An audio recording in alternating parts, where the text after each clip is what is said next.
Inna ad-dina 'indallahil Islam.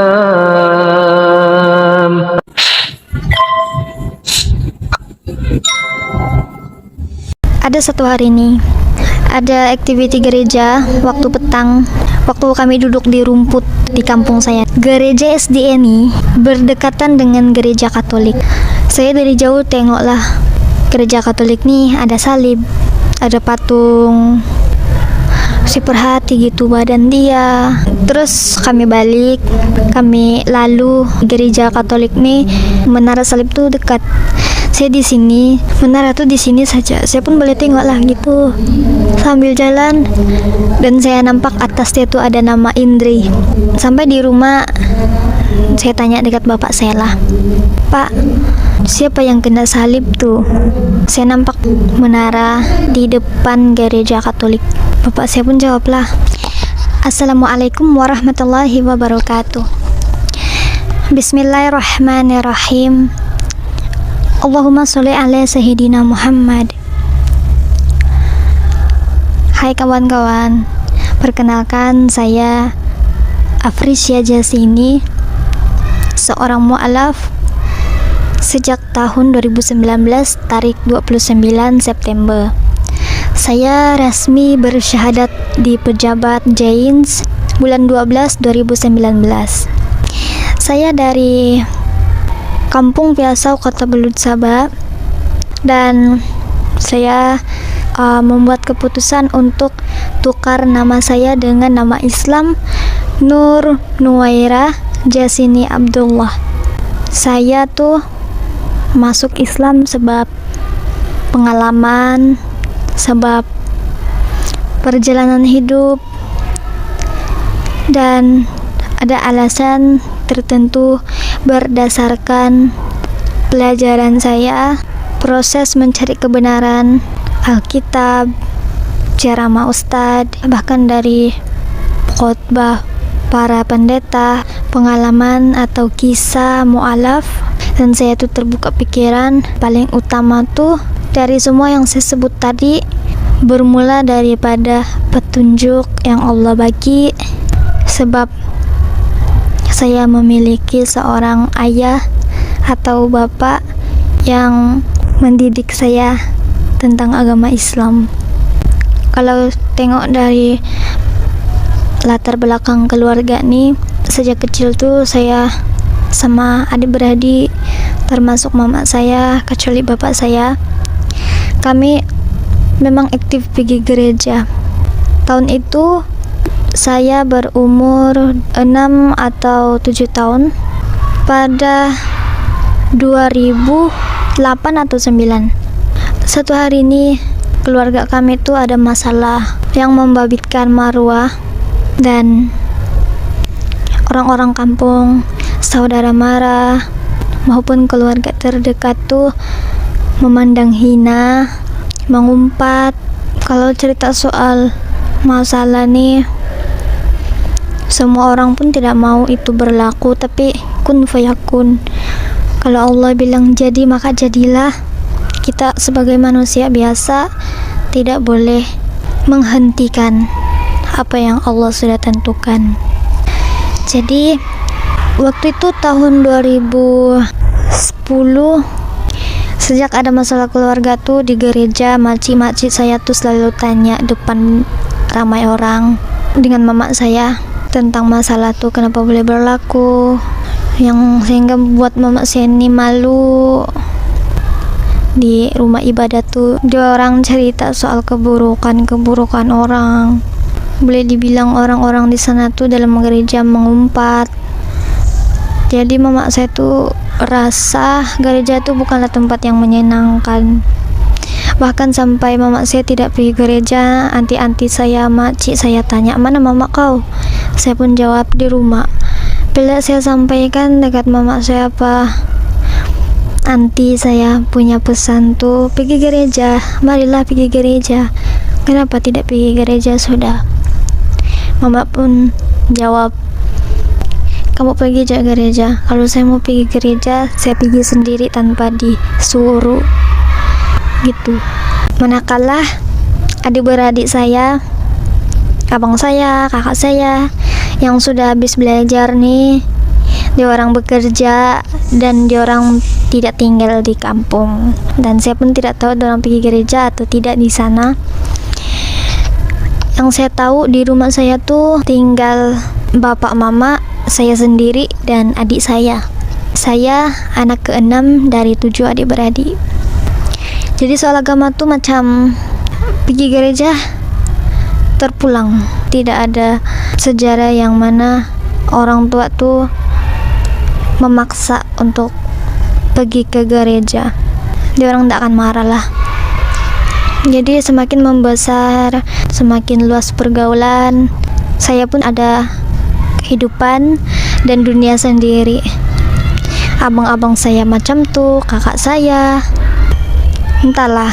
Tapi yang saya tahu, kalau saya mau pergi gereja, saya pergi walaupun saya perlu jalan satu orang. Bapak saya tuh tidak pergi gereja, tapi dia rajin baca Alkitab di rumah. Macam mana saya mulai kenal Islam? Sejak saya meningkat remaja, antara umur 12 atau 13 tahun. Saya ini kan pergi gereja sendiri. Suatu hari ini aunty saya suruh saya pergi ke gerai dia, minta bantuan untuk mengurus perniagaan. Jadi saya pergi aja. Habis sekolah saya terus pergi ke gerai dia kerja, jadi saya akan dapat gaji hari. Bila hujung minggu, hari Sabtu, kami berdua akan pergi ke gereja sama-sama. Di kampung saya nih ada 2 gereja Seventh-day Adventist. Yang satu tuh gereja di Malak di pedalaman, yang satu lagi gereja di Piasau. Maklumlah rumah saya tuh di pedalaman, jadi saya dengan family selalu pergi ke gereja yang di Malak pedalaman nih. Jadi sejak saya ikut aunty saya pergi gereja di Piasau nih, di sana saya jumpa sahabat, saya berkenalan dengan banyak kawan, dan saya lebih suka di sana sebab activity dan program gereja di situ lebih aktif. Nah, jadi rasa hidup tuh macam tak kosong. Begitulah rutin hidup saya, sekolah, kerja, berkawan, pergi gereja, ikut activity gereja. Yang paling saya suka tuh cuma lah tentang menyanyi ramai-ramai. Tapi ada yang buat saya sedih sebab orang tua saya tiada, family saya tidak ikut ke gereja. Nampak kawan-kawan ada keluarga, saya rasa tiap doa tuh, kebaktian kedua tuh saya akan nangis. Lepas tuh ada satu hari nih, ada activity gereja waktu petang, waktu kami duduk di rumput di kampung saya. Gereja SDA nih berdekatan dengan gereja Katolik. Saya dari jauh tengoklah gereja Katolik nih ada salib, ada patung, si perhati gitu badan dia. Terus kami balik, kami lalu gereja Katolik nih, menara salib tuh dekat. Saya di sini, menara tuh di sini saja. Saya pun boleh tengok lah gitu sambil jalan, dan saya nampak atasnya tuh ada nama Indri. Sampai di rumah saya tanya dekat bapak saya lah, "Pak, siapa yang kena salib tuh?" Saya nampak menara di depan gereja Katolik. Bapak saya pun jawablah, "Itu Yesus yang disalibkan." Saya cakap, "Ada tulisan Indri di atas." "Apa tuh?" Bapak saya pun bagilah tahu yang itu tulisan Ibrani. Dia coba jawab yang Yesus itu adalah Tuhan bagi orang-orang Kristen. Dia disalibkan untuk menebus dosa manusia. Saya pun tiba-tiba bilang bapak saya, "Tapi di dalam Islam Yesus tidak disalibkan, Yesus tidak mati, tapi Tuhan angkat dia di langit." Saya pun jadi mana satu yang betul? Disalibkan atau tidak disalibkan? Mana satu cerita yang betul? Agama Kristen ataupun agama Islam? Saya tanya lah dekat bapak saya gitu. Dia pun jawab yang kalau dalam Kristen dia disalibkan mati gitu. Saya pun dalam hati tidak puas hati lagi. Sampai saya tanpa sengaja saya menanam niat kalau saya sudah besar nanti saya mau ambil tahu. Saya akan cari sendiri kenapa ada perbezaan agama, kenapa ada perbezaan cerita. Nak pala pak. Terus saya pun baliklah di bilik saya. Jadi menjalani kehidupan macam biasa. Sampailah saya tingkatan 3. Time tuh saya tinggal asrama sekolah. Jadi di asrama tuh saya ada kawan Islam. Beberapa bulan tidak balik rumah. Akhirnya kami dibagi cuti dalam beberapa hari. Nah saya pun jumpa lah mama bapak saya balik di rumah. Time di rumah tuh saya nampak bapak saya tengok TV rancangan yang syahada gitu. Sama saya nampak ada orang berkeliling Ka'bah waktu tuh. Saya pun yang bapak saya Kristen kenapa tengok rancangan Islam gitu. Saya pun macam yang dia tengok soal Islam jadi saya mau cerita soal Islam. Saya duduk dekat bapak saya cakap pak di asrama saya ada kawan Islam gitu. Saya tuh sebenarnya mau tahu juga apa bapak saya punya pandangan soal saya berkawan dengan orang-orang Islam.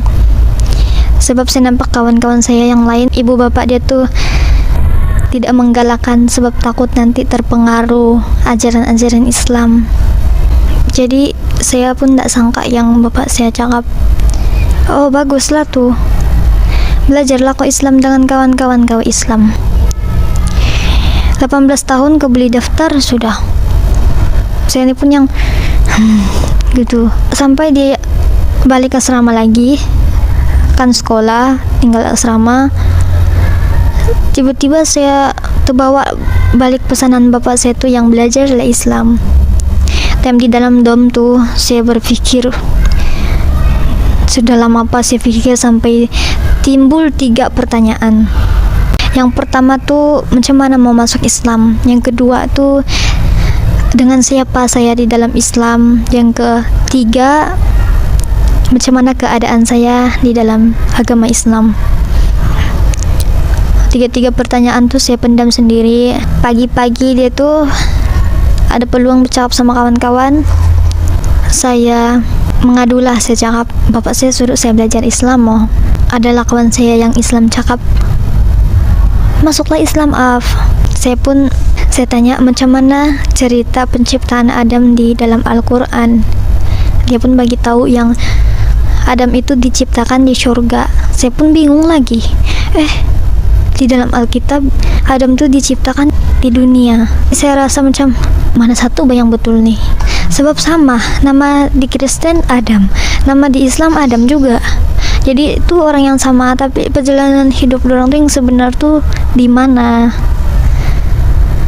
Jadi setakat begitu aja cerita kami. Saya tinggal asrama tuh cuma 8 bulan. Sempat juga saya tuh kalau ada kendaraan setiap hari Sabtu saya ikut kawan saya yang pergi di gereja. Sebelum saya keluar asrama tuh saya banyak merenung, banyak bercakap dengan diri sendiri. Demi untuk keluar asrama saya buat surat sendiri. Alhamdulillah saya dapatlah keluar daripada penjara itu. Keluar daripada kisah hitam, kisah pahitku. Tinggal di rumah dan saya start balik kerja di tempat anti saya. Jadi macam biasa, balik sekolah saya terus pergi di sana. Saya kerja sampai malam, paling lambat jam 12 atau jam 11. Nah di sana tingkatan 3 kan, jalani hidup macam biasa. Pergi gereja ikut anti. Nah naik tingkatan 4, sesi pagi. Saya tuh masih lagi mengadu sama kawan-kawan saya yang Islam di kelas. Bapak saya suruh saya belajar Islam. Jadi satu hari ini saya bercerita dengan kawan saya Kristen perempuan. Jadi saya tuh sini, dia tuh di sini. Waktu tuh hari Jumat. Dia cakap besok abang saya kawin. Dia menjemput di rumah dia makan-makan. Terus saya tanya, istri abangku agama apa? Dia bilang Islam. Iya. Bapak mama aku oke. Dia bilang oke. Lagi pula Islam tuh bagus. Saya pun terimbas lah balik. Bapak saya cakap tuh, belajarlah kau Islam dengan kawan kau yang Islam. Dan ada satu lagi tuh pesan bapak tuh, ajaran Islam itu lebih bagus. Lebih bagus. Saya pun mau tahu lah apa yang bagus gitu. Saya tidak pernah jemu untuk mengadu. Bapak saya suruh saya belajar Islam gitu. Seolah-olah saya ini mencari sesuatu, mencari jawaban, mencari yang untuk legahkan hati saya. Oke, dalam cerita saya dengan kawan saya Kristen nih tadi, saya pun bagi tahu lah. Bapak saya pun pernah cakap ajaran Islam tuh bagus. Tingkatan 3, bapak saya udah suruh saya belajar Islam. Terus kawan saya nih yang Kristen cakap, nampaknya bapak kau nih suka Islam gitu. Tuh saya mau jawab sudah. Tiba-tiba datanglah satu orang lelaki dengan kerusinya sekali menyampuk. Mbak Uy, masuklah kau Islam, aku jadi laki kau. Dia sebenarnya saya tidak kenal. Setakat kenal nama tuh sebab dari guru juga, guru kelas selalu panggil. Terus saya pun terkejut lah. Apa? Aku bilang. Dia ulang lagi balik. Masuklah kau Islam, aku jadi laki kau. Dia cakap macam tuh. Biasalah kan, dalam pikiran saya zaman sekolah budak-budak kuat main. Lagi pula dia tidak kenal nama saya, dipanggil saya Uy. Saya yang macam jeling-jeling jam. Dan dia salah satu murid yang balik-balik tidak pergi sekolah. Jadi ngam-ngam cikgu pun masuk kelas. Dia pun baliklah di tempat duduk dia. Sepanjang di kelas belajar macam biasa, balik sekolah sampai di rumah, saya tengok muka saya di cermin. Saya tiba-tiba teringat dengan lelaki itu. Biasalah kan perempuan, sekejap hati ini berbunga-bunga. Astagfirullah. Terus saya senyum-senyum lah. Bapak saya tuh ngam-ngam di belakang limpas. Dia nampak saya. Dia tanyalah, "Nakurolo?" Dia cakap bahasa dusun. Kenapa tuh? Sambil bapak saya tuh menuju di bilik dia, sambil saya ikut dari belakang, saya cerita. Saya bilang, ada banding satu orang lelaki. Dia cakap begini, masuklah kau Islam, aku jadi laki kau. Nama dia si Anu. Saya cerita sama bapak saya. Terus bilang bapak saya, dia cakap macam yang dia pun sendiri pikir yang biasalah budak-budak main-main aja kali gitu kan. Terus hidup macam biasa, sekolah, kerja, pergi gereja, begitu-gitu aja. Hubungan saya dengan orang tua saya ini memang oke lah. Sebelum saya jalan keluar rumah, saya akan cium pipi di orang. Di sekolah, sejak kejadian tentang lelaki itu tadi, tidak ada yang berubah di antara kami. Lepas itu saya ada kawan, kira macam geng gitulah, tapi tidak terlalu terikat. Jadi salah satu kawan saya ini, kalau ada masalah dari salah satu murid-murid, dia akan tegur. Dia cakap sama lelaki ini lah, "Oi kau nih lambat pergi sekolah, oi tem rehat kau datang." Saya pun just tengok gini aja. Saya menilai lah macam mana cara kita untuk tegur orang. Saya ada cara yang lebih baik lagi. Saya akan coba tegur dia, nasihat dia. Saya punya niat lah gitu. Kalau di kelas tuh nampak dia tidur, saya kasih bangun. Saya selalu buat macam tuh, bagi dia teguran, peringatkan yang ini sekolah bukan rumah yang suka-suka kamu tidur gitu. Ini kisah-kisah zaman sekolah lah, yang mana Allah tuh tetapkan macam mana cara kami berkenal. Sampailah kami cuti sekolah 2018 nih. Saya masih kerja lagi tempat anti saya. Time cuti sekolah nih, saya tuh buka FB. Saya nampaklah ini classmate saya nih ada chat saya di Facebook. Jadi dia nih tanya soal kabar, kau buat apa time cuti. Saya bilang saya kerja, saya cuma di kampung. Tidak selalu juga kami berchat. Jadi time hari Sabtu dia chat saya, kau buat apa, kau tidak kerja kah? Saya pun jawab, tidak, saya pergi gereja hari ini. Nah di sana dia tanya, kenapa kamu pergi gereja 1 kali seminggu? Kenapa kamu pergi gereja 1 kali seminggu? Ngam-ngam waktu itu saya masih di rumah. Jadi saya tanyalah bapak saya, Pak, kenapa kita pergi gereja 1 kali 1 minggu? Bapak saya jawab, memang sudah ketetapan. Saya pun jawablah dekat kawan saya ini juga. Oh ya pula, time yang dia tanya kabar tuh, waktu itu saya masih non muslim. Dia cakap jam kawin, mau kiamat sudah nih. Kami takut kami dituntut. Saya pun yang macam tidak mau kerukan keadaan, sebab nama pun ada kepercayaan masing-masing di setiap agama. Saya cakap, walaupun kita berbeza agama, tujuan kita itu cuma satu, surga.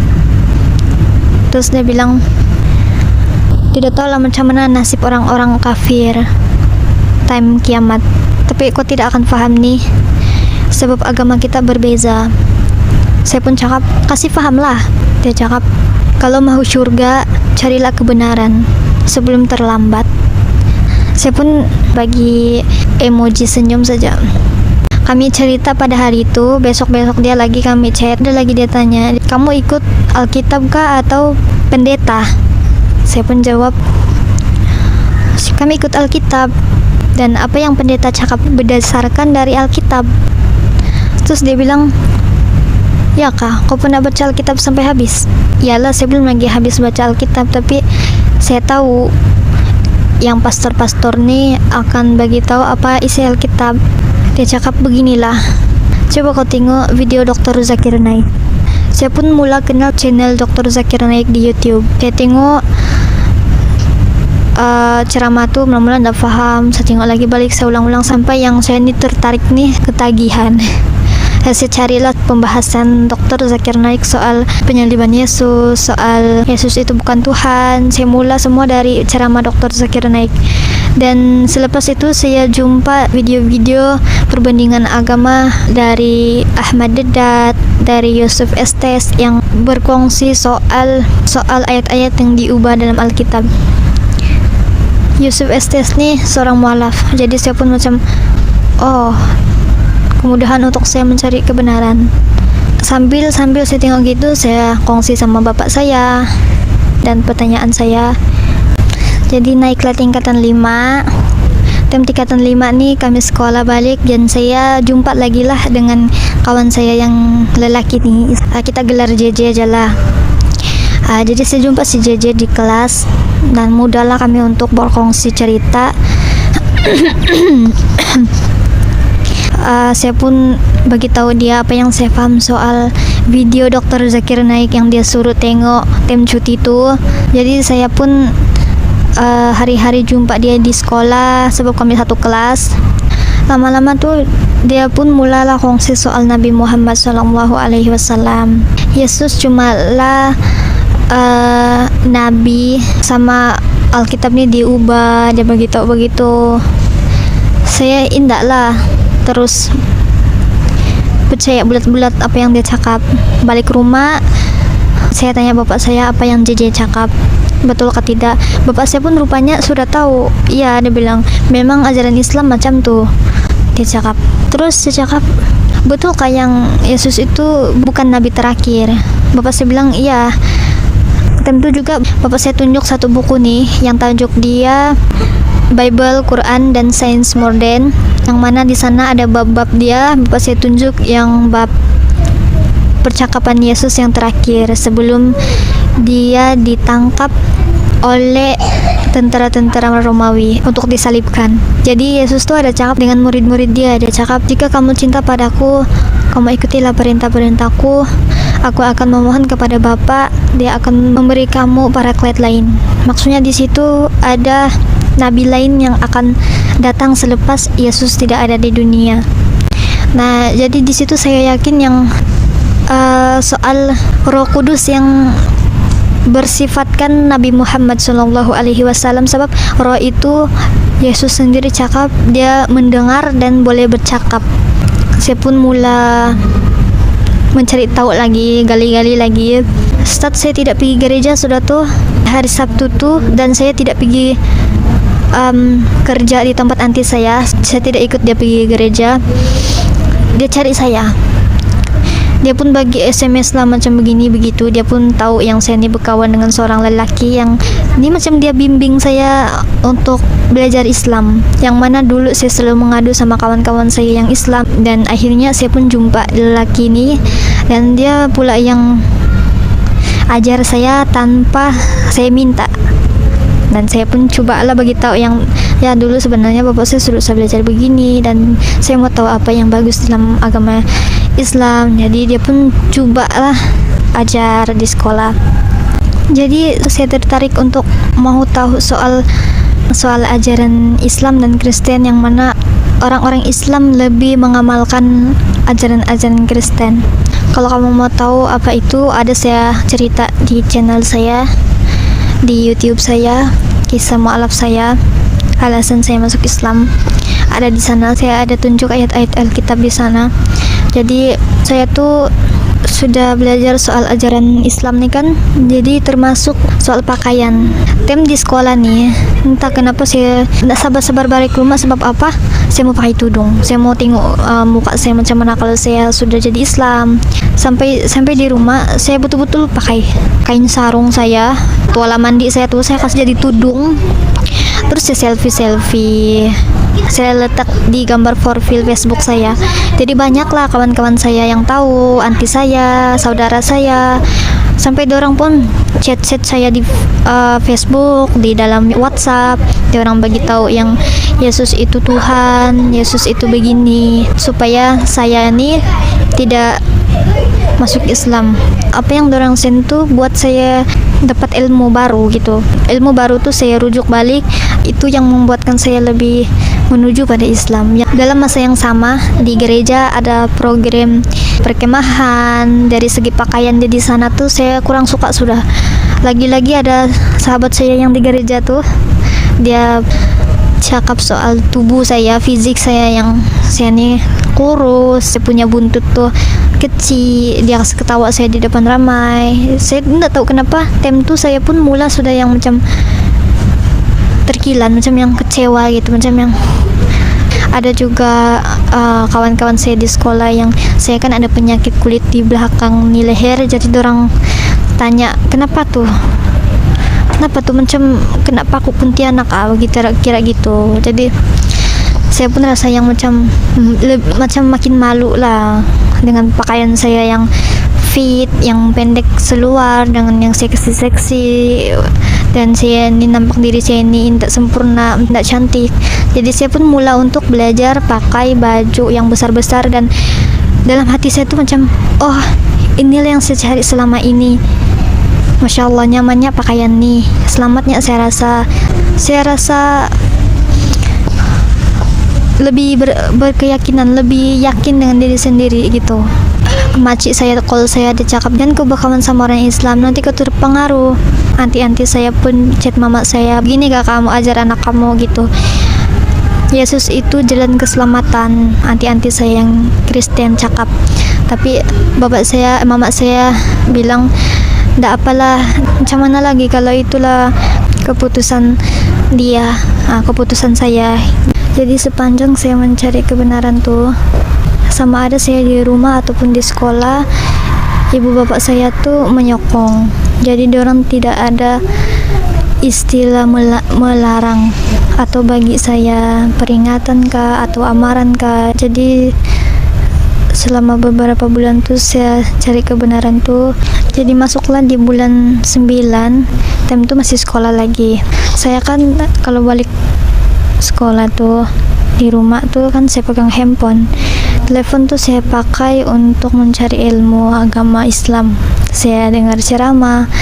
Nah, sampailah satu masanya saya nampak ceramah tentang kematian, tentang ajal, tentang malaikat maut. Jadi kita nih yang kalau sudah ada keinginan untuk bersyahadat, rancangan kita untuk bersyahadat tuh ujung tahun. Tapi belum sampai lagi ujung tahun sudah kita meninggal. Jadi itu yang saya takuti waktu itu. Jadi saya pun beranikan diri untuk minta kebenaran sama orang tua saya bersyahadat. Saya cakap sama mama saya dulu, "Mak, kalau saya masuk Islam, Mbah, kok oke kah?" Terus mama saya cakap, "Kalau bapak kok oke, saya oke. Lagi pula bapak Koni pernah bawa mama masuk Islam dulu.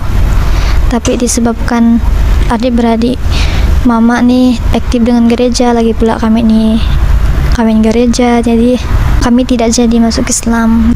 Oh, saya pun baru tahu lah kenapa bapak saya tuh dari saya umur 15 tahun tuh dia menggalakkan untuk saya belajar Islam. Tahu-tahu dari awal bapak saya sudah berniat masuk Islam. Hari ini saya tanya mama saya, besok dia Oke, giliran saya minta kebenaran sama bapak saya. Saya cakap, Pak, kalau saya masuk Islam sekarang bolehkah? Gitu. Bapak saya bilang boleh, tapi lebih baik kau belajar dulu sampai 18 tahun baru kau boleh masuk Islam, baru kau boleh syahadat. Tunggu dulu. Dia suruh saya dalami pemahaman supaya bila orang tanya saya kenapa kau pindah agama, kita boleh jawab orang tuh. Itu yang bapak saya mau, sama dia tidak mau saya menyesal. Dia tidak mau saya masuk Islam disebabkan kawan atau manusia. Dia mesti mau saya masuk Islam karena Allah gitu. Jadi dalam hati saya tuh ya memang karena Allah, tapi ya namanya orang tua kita mana boleh melawan. Kita bilang yalah oke. Jadi saya masuk bilik, saya menangis. Yalah kita tidak dapat kebenaran. Umur saya masih 17 tahun. Saya pun masih budak lagi tentu. Saya pun biarlah, dan saya pun chat lah kawan saya si JJ. Saya sudah minta kebenaran sama bapak mama saya. Mama saya oke, tapi bapak saya suruh saya tunggu dulu, mau 18 tahun baru boleh daftar masuk Islam. Sekarang nih dia suruh saya belajar dulu. Saya sebenarnya kan sudah buat semua tuh. Jadi bila saya rasa sudah yakin, jadi saya mau masuk Islam. Tapi menurut bapak saya, di pandangan dia, saya sebagai anak dia, saya belum lagi boleh gitu. Jadi apa boleh buat? Kawan saya ini pun cakap lah, bah, ndak apalah, sabarlah dulu. Kau mau ikut kah program masturat di rumah saya? Dia kasih paham lah, perempuan, jemaah perempuan di rumah, jemaah lelaki semua di masjid, jangan risau, tidak apa-apa juga yang ndak bagus. Jadi saya pun open je lah. Saya bilang iyalah, saya mau catat apa yang saya nampak tentang amalan-amalan orang-orang Islam nih. Sebab kalau di dalam gereja saya sudah tahu, tapi sekarang nih saya mau tengok apa amalan-amalan orang Islam, terutama yang wanita lah. Jadi saya pun akun, saya minta kebenaran sama bapak mama saya. Alhamdulillah dorong oke. 27 hari bulan September, 3 hari nih saya kena tidur di rumah kawan saya tuh.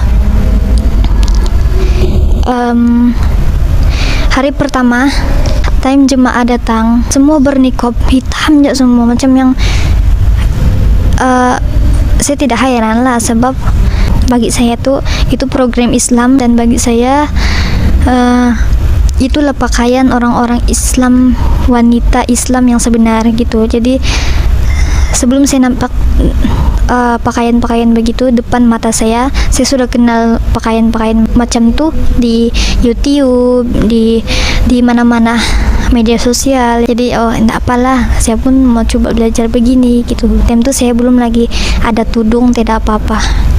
Saya pergi di rumah tuh macam biasa yang orang Kristen punya pakaian, yang penting sopan.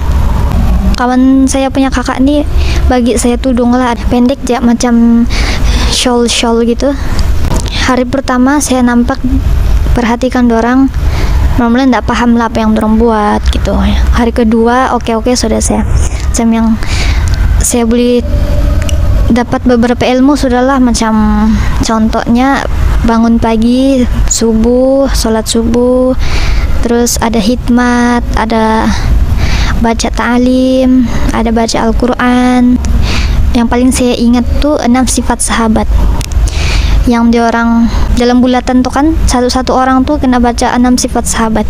Saya tengok aja, tulis, nanti saya mau hafal, walaupun saya belum lagi bersyahadat, belum lagi jadi seorang Islam, tapi saya memang sudah niat mau masuk Islam.